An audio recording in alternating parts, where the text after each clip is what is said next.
بسم اللہ الرحمن الرحیم صلی اللہ علی حبیبہ سیدنا محمد ووالدیہ وآلہ وسلم۔ آج کل مرزا انجینئر جہلم کا وہ بدبخت حضرت امام جلالی زیدہ شرفہ کے ایک بیان کا سہارا لیتے ہوئے کشف الہام کے مسئلہ میں پوری امت کو کافر قرار دینے پر تلا ہوا ہے۔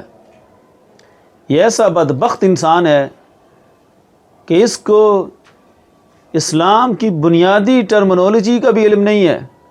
کشف و الہام، دعوی نبوت، وحی، اس سب کو اس نے مکس کر دیا، جبکہ ان کے درمیان فرق جو ہے وہ تو قرآن نے بیان کیا ہوا ہے۔ اس نے امام جلالی زیدہ شرفہ کے ایک بیان کا سہارا لیا اور اس بیان کو سب سے پہلے تو قادیانیوں نے چلایا۔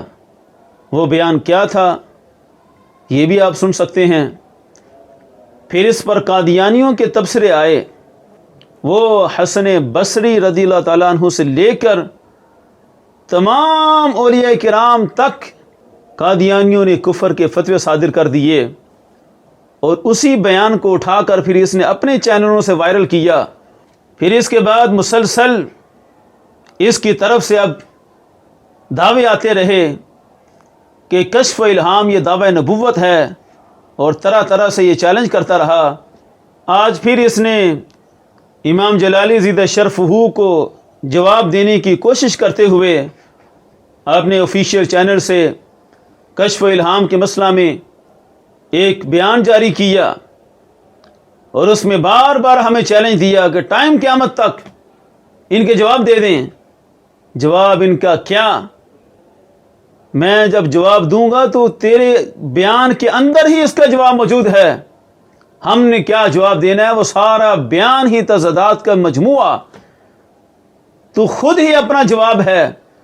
یہ انشاءاللہ ہم ثابت کریں گے، لیکن آج اختصار کے ساتھ، کیونکہ بار بار یہ چیلنج کر کے پھر بھاگ جاتا ہے، اور جہاں اس نے یہ چیلنج کیا امام جلالی زیدہ شرفہ کو کہ قیامت تک اس کا جواب دیں، اور اس کے ساتھ ہی ایک اور بیان میں اس نے چیلنج کیا کہ ہر مسلک کے جو بڑے بڑے علماء ہیں وہ اپنی طرف سے کسی کو لکھ کر دے دیں تو ہم پھر بھی بات کرنے کے لیے تیار ہیں۔ تو میں آج بھرپور طریقے سے اعلان کر رہا ہوں کہ میرے امام جلالی زیدہ شرفہ حضور کنز العلماء نے کشف و الہام کے مسئلہ میں بندہ ناچیز کو اپنا نمائندہ اور مناظر مقرر کر دیا ہے۔ ہم نے اس سے پہلے بھی اللہ کے فضل سے بڑے بڑے میدانوں میں جا کر اپنے امام جلالی زیدہ شرفہ کی ترجمانی کی ہے، اور ان مناظروں کو بھگایا ہے کہ جو 40 سال مناظروں میں رہے تھے، ہمارے جانے سے تو وہ بھی کمادوں میں چھپتے رہے، اور یہ انجینئر بیچارہ کیا پدی کا شوربہ، جس کو قرآن و سنت کہ اصل لٹریچر کے سمجھنے کے لیے ایک لفظ نہیں آتا عربی کا، انجینئرنگ کے نسخوں سے کہتا ہے کہ میں قرآن و سنت کو بیان کر دوں۔ کتنا بڑا بلنڈر کیا اس نے کہ کشف و الہام، جس کو حضرت عمر سے لے کر آج تک ساری امت نے تسلیم کیا، اور میں نے چیلنج دیا تھا کہ ایک بندہ دکھا دو کہ جس نے آج تک کشف و الہام کو دعوی نبوت کے مترادف کہا ہو۔ یہ تو کوئی دین نہیں ہے کہ 14 صدیاں گزر گئی دین کو، اور ایک وہ بندہ جس کو دین کی بنیادی زبان، جس میں سارا علمی لٹریچر ہے، قرآن کی زبان، حدیث کی زبان تک نہیں آتی، 5 منٹ وہ عربی میں کلام نہیں کر سکتا، اور وہ اپنے انجینئرنگ کے نسخوں سے، فارمولوں سے ثابت کر دے گا کہ جناب یہ ساری امت معادلہ کفر پر ہے۔ یہ فتویٰ تو قادیانی سے بھی کہیں بڑھ کر ہے۔ قادیانی نے تو اتنا کہا تھا کہ جو میرے بعد نہیں مانے گے مجھے وہ کافر۔ پھر اس سے پیچھے جائیں تو وہ شرک والے تھے جنہوں نے کہا کہ اب وہ ہوا چل چکی ہے کہ جس سے پوری امت میں شرک پھیل گیا۔ اس نے بھی اپنے زمانے سے شرک کو شروع کیا۔ پچھلی امت کو اس نے بھی مانا کہ وہ امت توحید تھی۔ اس سے پیچھے وہ روافض ہیں کہ جنہوں نے کہا کہ سرکار دو عالم صلی اللہ علیہ وسلم کے بعد معادلہ صحابہ کی اکثریت اسلام سے پھر گئی۔ لیکن یہ ایسا بدبخت ہے کہ ان سب سے آگے گزرتے ہوئے حضرت عمر رضی اللہ تعالیٰ عنہ تک اس نے وار کیا کہ حضرت عمر کے زمانے سے ہی معاذ اللہ اس امت نے ختم نبوت کو چھوڑ دیا تھا، اور حضرت عمر کو صاحب الہام ماننے سے حضرت عمر بھی معذلہ گئے، سارے صحابہ بھی گئے اور بعد کی ساری امت گئی۔ کتنا بڑا جرم ہے اس شخص کا کہ ایک مسئلہ کو لے کر ساری امت کو ہی معذلہ کافر قرار دیا۔ اور کس دور سے؟ دور رسالت سے۔ حضرت عمر کو صاحب الہام تو سید عالم صلی اللہ علیہ وسلم نے مانا، سید عالم صلی اللہ علیہ وسلم نے ہی انہیں صاحب الہام کہا۔ اور جس بیان کو یہ حوالہ دے رہا ہے کہ قیامت تک جواب، اس بیان میں یہ نالائق بھی تسلیم کر گیا کہ حضرت عمر کو صاحب الہام کہنا یہ درست ہے، اور پھر کہتا ہے یہ دعویٰ نبوت ہے۔ کیسا یہ تضادات کا مجموعہ ہے، اور چھوٹا بھی تضاد نہیں۔ ختم نبوت پر ڈاکہ اور ختم نبوت کی ترجمانی، دونوں کو کہتا ہے دونوں ٹھیک ہیں۔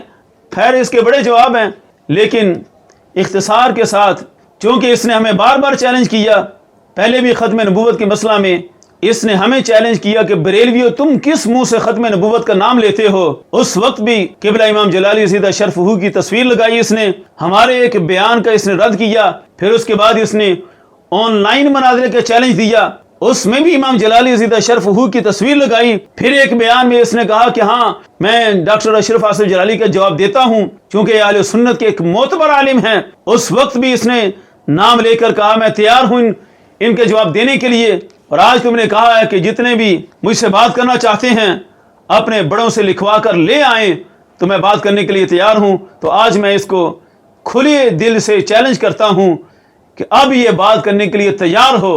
ہمارے امام جلالی سیدہ شرف ہو نے ہمیں بات کرنے کے لیے مقرر کر دیا ہے، اور ہم جتنے بھی اس کے دعوے ہیں، حدیث ساریہ ہو، حدیث بخاری ہو، ام ایمن والی روایت، نبوت کی خبروں میں مبشرات باقی ہیں، شہد کی مکھی اور دیگر چیزیں، ان سب کے بارے میں جتنے بھی اس کے دعوے ہیں ہم ایک ایک کا انشاءاللہ بھرپور طریقے سے جواب دیں گے۔